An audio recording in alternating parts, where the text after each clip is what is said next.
How much do you need to invest in real estate?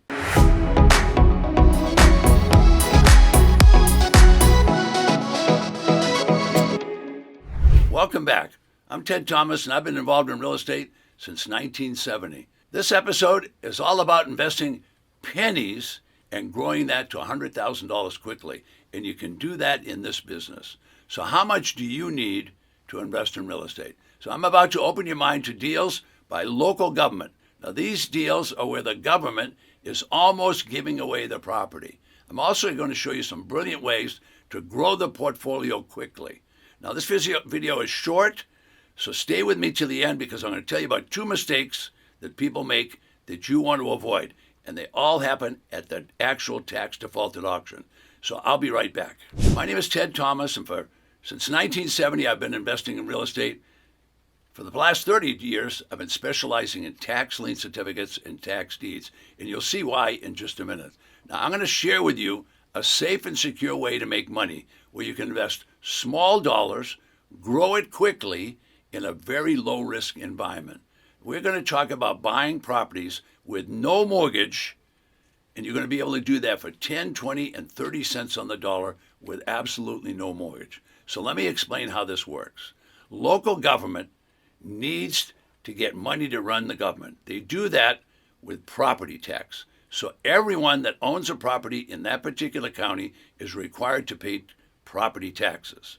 Some people don't pay, some people pass away, some people are sick and they can't do it, so they don't pay their property tax. What the treasurer of that county will do, and they're authorized by the legislature to do this, the treasurer, number one, will levy a tax. Number two, they will collect the tax. And number three, if you don't pay it, they will confiscate and seize the property.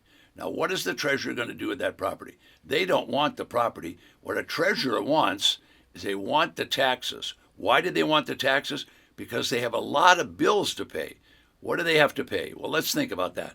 The police get paid by the county. Sheriff gets paid by the county.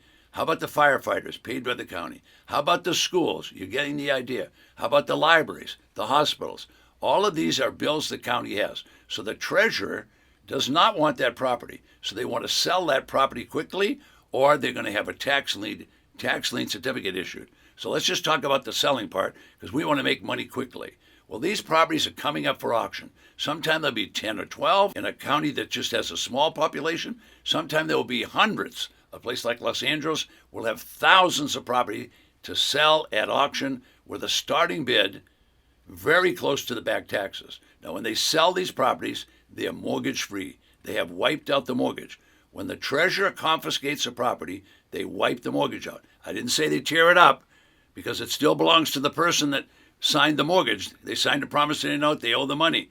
But the property is now clear. So you're going to buy a property from the county at this auction, okay? They're all sold at auction. So the treasurer confiscates the property, and then they have a public auction. Now, I don't know how much money they have to start with, but just below me, you can type it in and tell us how much money you have and whether you'd like to know what tax lien certificate's paid. As a matter of fact, I'll even give you a free gift, which I'll tell you about in just a moment. All right, now to raise the money to run the government, what they have to do, the county has to do, is they have to have auctions to get rid of these properties. They don't want the properties. So if the county doesn't get paid, they confiscated the property. Now they're going to sell it at very close to the back taxes. Now, why such a low price? Because they just want to get rid of the property, get the taxes paid, and get that property back on a tax roll where people will be paying tax.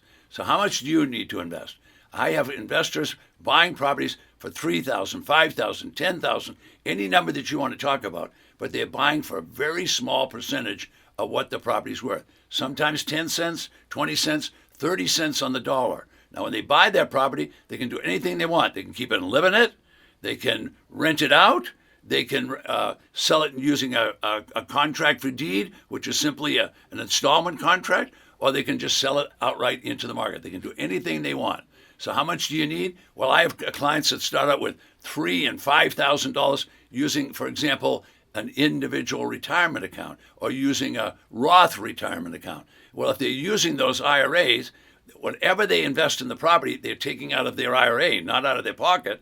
And when they buy that property, all the growth, in other words, all the money they make, all the profit they make, will be tax deferred in an IRA, and there'll be no tax if it's in a Roth IRA. So these funds are now used to buy properties for pennies and then sell them for thousands of dollars.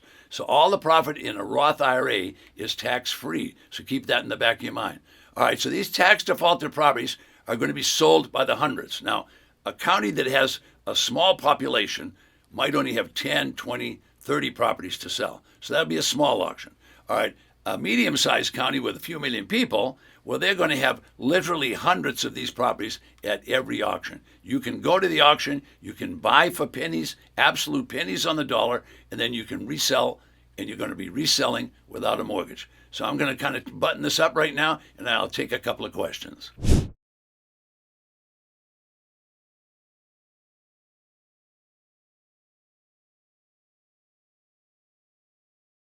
Wow, so I got a lot of questions on that one. So there's 2 or 3 questions. So is a small county easier than a bigger county? They're both the same, but you're going to be intimidated at a big auction where there's hundreds of people in the room, or in some cases, in the real big ones, there'll be thousands of people in the room. I would say start out with a small county. The beauty of doing business in a small county is you're going to get to know the area quickly, and you'll find out that there's certain areas that these properties go to default, and you can come back again and again. The big counties, there's going to be an awful lot going on. One of the advantages in the big counties, however, is they usually can't sell all the properties. So there'll be properties on a secondary auction, which might be the next day. Can I give you some tips? I have complete courses, which I'm going to give you one of. It's going to be my gift to you. They'll tell you about tax liens and tell you about tax deeds. All you have to do is go below me, and there's a free gift there for you. Okay, so let's talk about those 2 big mistakes. Number 1, people show up at the auction and they right away start bidding. They're really excited, so they want to get going. You don't want to bid at an auction if you haven't seen the property. Why? What if there was a hurricane? What if there was a big storm and there was a flood? What if there was a fire? Something might have happened to that property since you last looked at it. So if you've not looked at it, don't bid at all. If you have looked at it, it has to be recent, very close to the auction time. So looking at a property, a lot of people don't do it, and then they get in big trouble and they lose a lot of money because the property isn't any good when they get there. So that's number 1. Number 2, you don't want to bid in an auction unless you have an exit strategy. So if you don't know what you're going to sell the property for, how can you plan on bidding? You could easily bid too high. So what you want to do is you want to plan your purchases. So you need to know exactly what the property is worth, what you can sell it for, and what you can sell it for quickly before you start bidding at auction. That's called an exit strategy. All right, folks, if you learned a lot in these lessons, we have a lot more for you, and all you have to do is join my community. Now, I have a gift for you if you do join the community, and all you have to do is go below me, but the gift is a quick start. Now, what does quick start mean? It's just a short course that's online that you can start right away learning about tax liens and deeds. The first part of the quick start is about tax lien certificate. The second part is all about tax deeds. You can learn both of those, and you can do that. Just go below me. It's a free course. It's my gift to you.